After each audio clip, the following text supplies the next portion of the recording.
For those of you who don't know me, I am Dr. Patty Evans. I am a doctor of Oriental Medicine, a clinical sexologist, a licensed mental health counselor, and I have other acronyms behind my name that are not necessarily necessary now. However, I believe that the reason that I was asked here tonight is that I actually have dedicated my entire career to working with gender, sexual, and relationship minorities. And so what does that mean exactly? Well, I'm sure that you all have seen the ever-growing vegetable soup of the G, B, L, T, I, Q, I, A, D, P, and so on. And so what does that mean, working with this community? That means we really like acronyms, and we really like labels. However, you know, there's something that I think is worth thinking about, and is that labels are really just kind of a bunch of crap, in my opinion.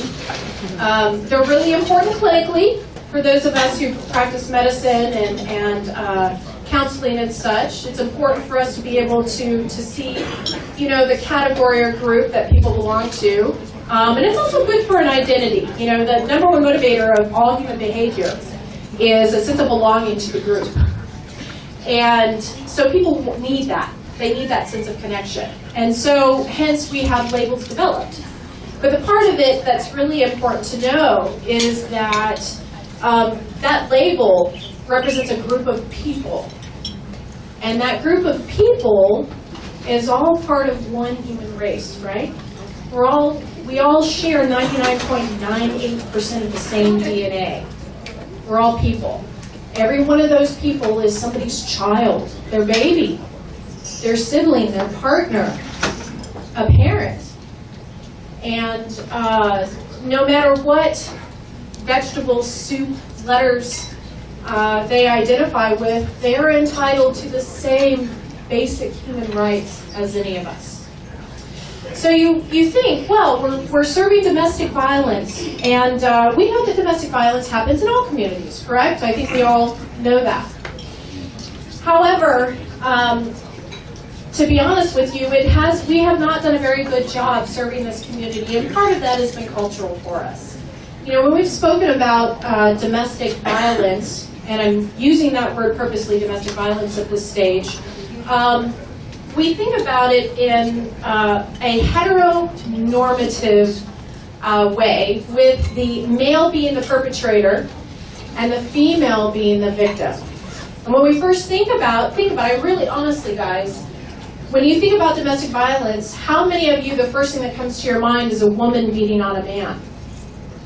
Is that the first thing that comes to mind? No. Not at all, right?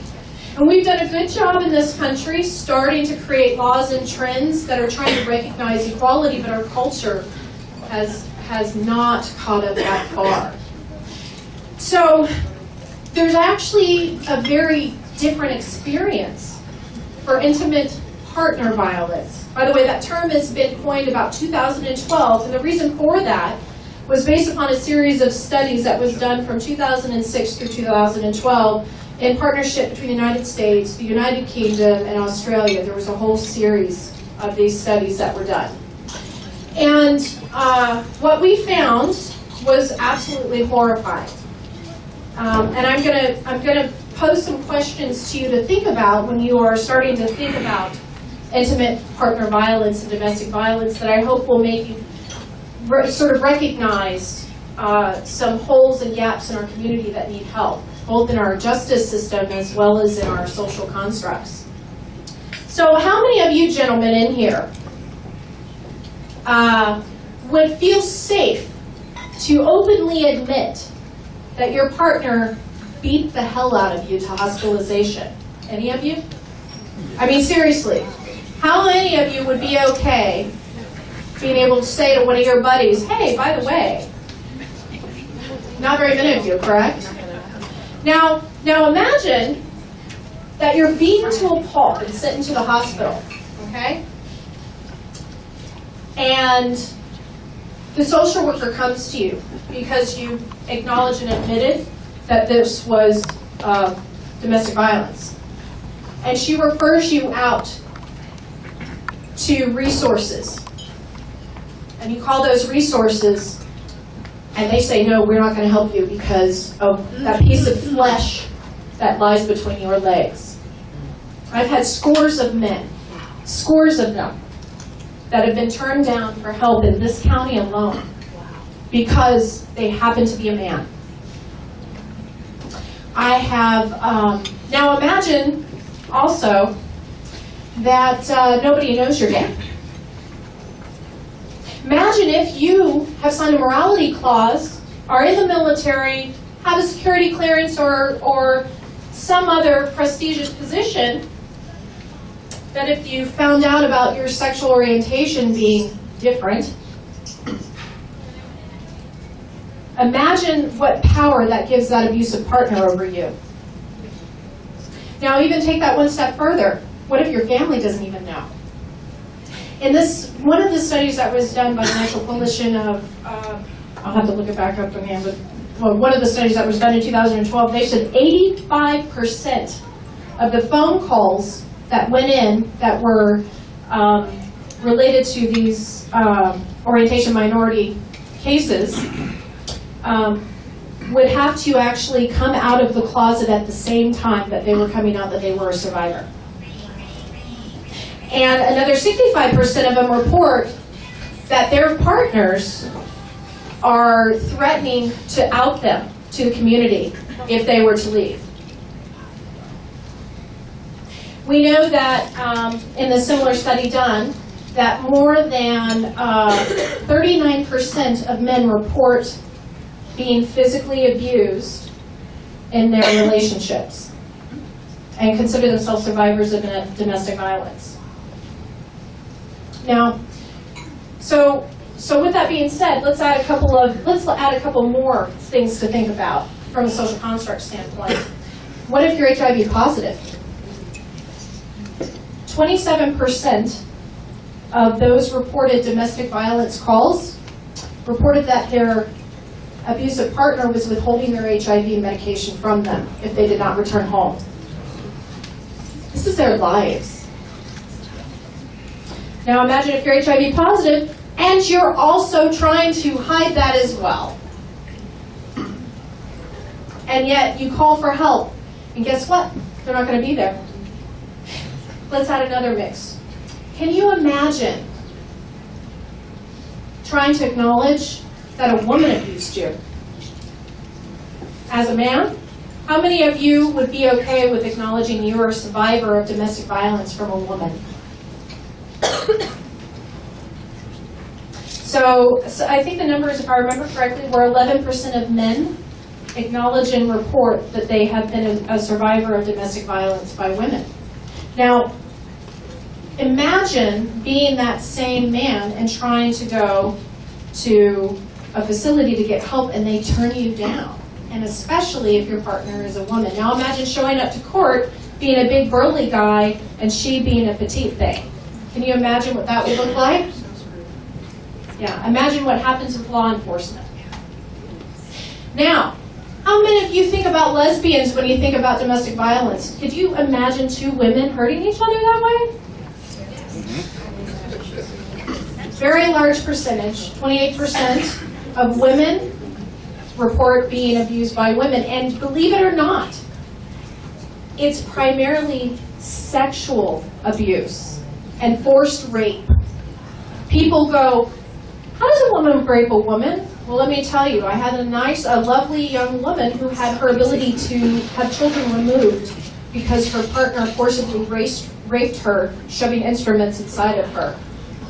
She went for help, got turned down. That order, she tried to file an injunction, was turned down. So now we're going to add just a couple more things to the mix. By the way, everything that I'm sharing with you are true stories, and all of them in my office. Now imagine being transgender, okay? Do you know how many of in fact, they are the highest risk for violence. Transgender folks, believe it or not, have the highest risk, and in fact, more than 72% report having been abused sexually within an intimate partner relationship. but they don't identify themselves as survivors of domestic violence, even though there was sexual violence there. So it's an interesting juxtaposition of facts.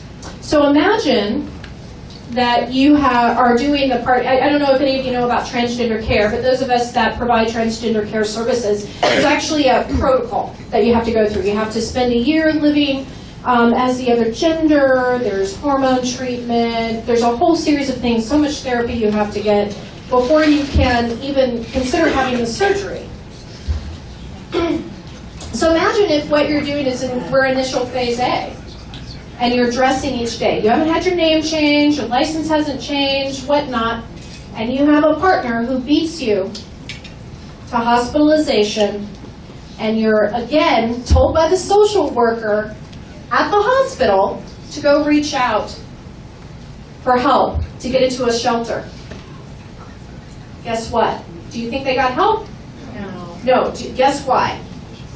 Because even though they identify as female, because they have a piece of flesh between their legs, they were not eligible. Because the majority of the services available do not serve men. And additionally, homosexuals have been a repressed sexual community for a lot of years, as well as the transgender community, and have a history of being abused by the police officers. Here is a quote, and I quote, "When the police came, and I was sitting there speaking with them, the police officer said, 'Well, you used to be a guy, why didn't you just hit him back?'" And that's what we do for help. So what do we do about this? You know, it's time to educate and aware. These are people's children. This is somebody who loves this person, and they deserve to have the same protections that we do. It saddens me that we have to have events like this. The fact that for some, the concept of safety and security is merely a luxury and not the norm. We need to start with educating our healthcare providers. We need to reach out to the domestic violent workers and the charities and tell them, hey, there's a hole in our communities. These are people who need help too. We need to educate law enforcement. And our laws need to protect this community the same way they protect heteronormative couples, which, to be all honesty, we're still deficient in that area too. Domestic violence is one of the least prosecuted crimes that there is, and hopefully that'll make great changes soon as we move forward. So, education is the key, and remember, I challenge you and I'm asking you, please, when you think about intimate partner violence, domestic violence, remember that if you're thinking of a male abuser and a female victim, you're leaving out a whole huge community of people that are part of our human family. Thank you.